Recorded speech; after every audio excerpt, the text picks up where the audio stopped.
दोस्तों, भगवान श्री कृष्ण वास्तुशास्त्र का विशिष्ट ज्ञान रखते थे। उन्होंने समय समय पर धर्मराज युधिष्ठिर को वास्तुशास्त्र का ज्ञान दिया। ये ज्ञान समस्त मानव जाति के लिए अत्यंत महत्वपूर्ण और कल्याणकारी है। श्री कृष्ण ने 5 ऐसे पेड़ पौधों के बारे में बताया है जिनका भवन की सीमा में होना दुख एवं दरिद्रता लेकर आता है। ये वृक्ष घर के सामने होने से उस घर में निवास करने वाले लोगों की कभी उन्नति नहीं होती है। उन्हें हमेशा पराजय और निराशा का ही सामना करना पड़ता है। दोस्तों, वास्तुशास्त्र के अनुसार वृक्ष तथा पौधे हमारे भवन की सुंदरता को बढ़ाते अवश्य है, साथ ही यह वातावरण को शुद्ध रखते हैं। वृक्षों से सकारात्मक ऊर्जा का संचार होता है, जो हमारे जीवन के लिए अत्यंत आवश्यक होती है। वृक्ष नकारात्मकता को कम करके वातावरण को अधिक सकारात्मक बनाने का कार्य करते हैं। घर के सामने शुभ पेड़ पौधे लगाने से घर में बरकत आती है। साथ ही ये पेड़ पौधे कई प्रकार के वास्तु दोषों को नष्ट करते हैं। घर के आंगन में खड़े वृक्ष देवताओं के समान हमारे घर की रक्षा रोपण करने की सलाह दी गई है। आज हम जानेंगे हमारे घर की सीमा में कौन से वृक्ष तथा पौधे होने चाहिए और कौन से वृक्ष नहीं होने चाहिए। जैसे कुछ वृक्षों को शास्त्रों में शुभ बताया गया है, उसी प्रकार से वास्तुशास्त्र में अशुभ वृक्षों तथा पौधों का वर्णन मिलता है। इन वृक्षों का घर की सीमा में होना अशुभ और अमंगलकारी होता है। ये वृक्ष घर के सामने होने से दुख तथा दरिद्रता का ही सामना करना पड़ता है। इन वृक्षों के सानिध्य में रहने पर धन का नाश होता है, शत्रु में वृद्धि होती है, मनुष्य अपना मान सम्मान तक खो देता है। इसीलिए यदि आपने भी जाने अनजाने में अपने घर के आंगन में अथवा घर के अंदर ऐसे वृक्ष तथा पौधे लगाए हैं तो बिना देरी अपने घर के आंगन में अथवा घर के अंदर ऐसे वृक्ष तथा पौधे लगाए हैं तो बिना देरी किए उन्हें तुरंत हटा देना चाहिए। तारांकन सबसे पहली बात है, घर के मुख्य द्वार को हमेशा ही लताओं से, फूलों और पौधे से सजाकर रखना चाहिए। मुख्य द्वार जितना सुंदर और सुशोभित होगा उस घर में उतनी ही अधिक सुख शांति बनी रहेगी। किंतु ध्यान रहे, मुख्य द्वार पर किसी भी वृक्ष की छाया नहीं पड़नी चाहिए।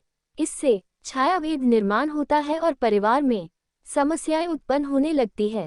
तारांकन दूसरी बात है, भवन के आग्नेय कोण में और नैऋत्य कोण में किसी भी प्रकार के वृक्षों को लगाना शुभ माना नहीं जाता। ये वृक्ष जल्दी ही सूख जाते हैं और अशुभ परिणाम प्राप्त होते हैं। तीसरी बात है, घर की उत्तर दिशा में पाम और कनक चंपा का पौधा लगाया जाता है तो धन में वृद्धि होती है। चौथी बात है, यदि घर का मुखिया व्यापार करता है तो उसे घर की सीमा में नीम और बेल के वृक्ष का रोपण करके उसका पालन पोषण करना चाहिए। इससे उनके व्यापार में अधिक लाभ प्राप्त होता है। पांचवी बात है, भवन के परिसर में कहीं भी ऊपर की तरफ जाने वाली लता बहुत ही शुभ परिणाम देती है, किंतु अगर कहीं भी ऊपर की तरफ जाने वाली लता बहुत ही शुभ परिणाम देती है, किंतु अगर लता ऊपर से नीचे की तरफ आती है तो अधोगति होती है और दुख भोगने पड़ते हैं। यदि इस स्थान पर कोई मनी प्लांट लगा हुआ हो तो और भी अधिक शुभ फल मिलते हैं। छठी बात है, केले का पेड़ भवन के लिए बहुत ही अधिक शुभ माना जाता है, लेकिन इसे घर के पीछे लगाना चाहिए। यदि इसे घर के सामने लगाना हो तो तुलसी के पौधे के पास लगा सकते हैं। तुलसी के पास केले का पेड़ हो तो धन संपत्ति में अकस्मात ही वृद्धि होती है, क्योंकि केले के पेड़ में भगवान विष्णु निवास करते हैं और तुलसी में माता लक्ष्मी का वास माना जाता है। तो आइए अब जानते हैं कौन से पेड़ पौधे घर में लगाना अशुभ होता है। सबसे पहले बात कर लेते हैं कांटेदार पौधों की। दोस्तों, आपको घर में कभी भी कांटेदार पौधे नहीं लगाने चाहिए, क्योंकि कांटेदार पौधे हमारे वास्तु को प्रभावित तो करते ही है, साथ ही इस तरह के पौधे घर के छोटे बच्चों को भी नुकसान पहुंचा सकते हैं। इसलिए घर में कांटेदार पौधे लगाने से हमेशा बचे रहिए, क्योंकि इनके कांटे नकारात्मक ऊर्जा उत्पन्न करते हैं। लेकिन फिर भी गुलाब जैसे कांटेदार पौधे लगाए जा सकते हैं, परंतु गुलाब के पौधे को घर की छत पर ही रखें तो बेहतर रहेगा। इसी के साथ अगर धार्मिक दृष्टि से भी देखा जाए तो भी कांटेदार पौधों को घर में लगाने से परिवार में लड़ाई झगड़े बढ़ जाते हैं, और इतना ही नहीं, इससे घर का वातावरण भी खराब होने लगता है। दोस्तों, दूसरे तरह के पौधे हैं दूध वाले पौधे। जी हाँ, अपने घर में कभी भी आपको ऐसे पौधे नहीं लगाने चाहिए जिनको काटने या तोड़ने पर दूध निकलता हो। ऐसे पौधे नहीं लगाने चाहिए जिनको काटने या तोड़ने पर दूध निकलता हो, क्योंकि इनमें से जो दूध निकलता है वह हमारे स्वास्थ्य के लिए ठीक नहीं होता है। अगर गलती से कोई बच्चा या बड़ा इन पौधों के दूध का सेवन कर ले तो ये हमारे शरीर के अंदर विष पैदा कर सकता है। इसलिए इस दुष्प्रभाव से बचने के लिए हमें ऐसे पौधों से दूर रहना चाहिए। वैसे धार्मिक दृष्टि से भी देखा जाए तो भी इन पौधों को घर में लगाने से घर की सुख शांति चली जाती है और घर में नकारात्मक शक्तियां प्रवेश कर जाती है। दोस्तों, इसी क्रम में तीसरे नंबर पर आते हैं मुरझाए हुए पौधे। दोस्तों, आपने देखा होगा कई बार हमारे घर के गमलों में लगे हुए पौधे सूरख या मुरझा जाते हैं। तो ऐसी स्थिति में हमें इन पौधों को घर से बाहर निकाल देना चाहिए। नहीं तो जब भी आप घर में मुरझाए हुए पौधों को देखेंगे तो आपके स्वभाव में भी परिवर्तन आ जाए। इसलिए घर में कभी भी सूखे हुए पौधे ना रखिए, उन्हें तुरंत बाहर निकाल दें। खासकर सूखा हुआ तुलसी का पौधा घर में कभी नहीं रखना चाहिए। तुलसी का पौधा हमेशा सूखा हुआ तुलसी का पौधा घर में कभी नहीं रखना चाहिए। तुलसी का पौधा हमेशा हरा भरा रहना चाहिए। सूखा हुआ तुलसी का पौधा दुर्भाग्य लेकर आता है। शास्त्रों में कहा गया है जिस घर में तुलसी का पौधा सूख जाता है उस घर से लक्ष्मी चली जाती है। चौथा पौधा है बोनसाई का पौधा। दोस्तों, शायद आप बोनसाई पौधों का मतलब नहीं जानते होंगे, तो हम आपको बता दें कि यह वे पौधे होते हैं जो किसी भी बड़े पेड़ का छोटा रूप होते हैं। इनकी बढ़वार को किसी वैज्ञानिक तरीके से रोक दिया जाता है। इसलिए माना जाता है कि इस तरह के पौधे हमारे चारों तरफ की सकारात्मकता को भी रोक देते हैं। इसलिए बोनसाई पौधों को न ही घर में तैयार करना चाहिए और न ही बाहर से लाकर लगाना चाहिए, क्योंकि वास्तुशास्त्र के अनुसार ये पौधे घर में रहने वाले हर सदस्य का आर्थिक विकास रोक देते हैं। दोस्तों, अब बात कर लेते हैं बबूल के बारे में। आपको पता ही होगा यह एक बड़ा कांटेदार वृक्ष होता है, इसलिए इसका पौधा घर में लगाने का सवाल ही नहीं उठता।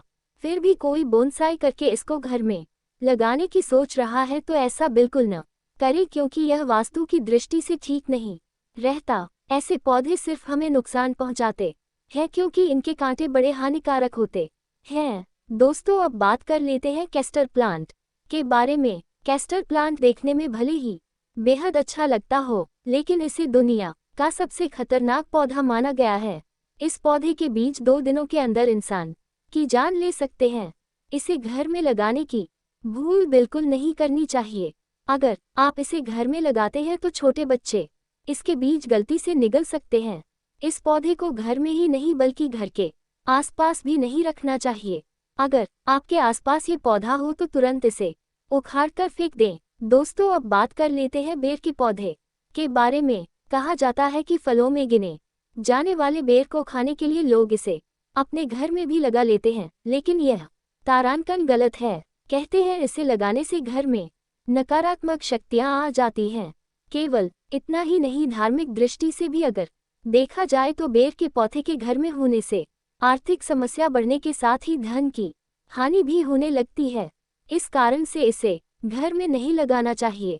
दोस्तों, अब बात कर लेते हैं घरों में सबसे ज्यादा लगाए जाने वाले पौधे मनी प्लांट के बारे में। दोस्तों, अगर आप अपने घर में तरक्की चाहते हैं तो घर के मुख्य द्वार पर आपको मनी प्लांट लगाना चाहिए। ऐसा करने से आपको नौकरी और व्यापार में तरक्की मिलेगी, परंतु मनी प्लांट के पौधे को लगाने के दौरान इस बात का अवश्य ध्यान रखिए कि इसकी लंबाई दीवार से अधिक न हो जाए। इससे आपके जीवन में परेशानियां आनी शुरू हो सकती है। मनी प्लांट का पौधा कभी खरीद कर नहीं लाना चाहिए, बल्कि इसे दूसरे स्थान से चुरा कर लाना चाहिए, तभी इसका शुभ फल प्राप्त होता है। अब बात करते हैं पपीते के पेड़ के बारे में। वास्तुशास्त्र के अनुसार घर में कभी भी पपीते का पेड़ नहीं लगाना चाहिए। ये पेड़ घर के लिए बहुत ही अशुभ होता है।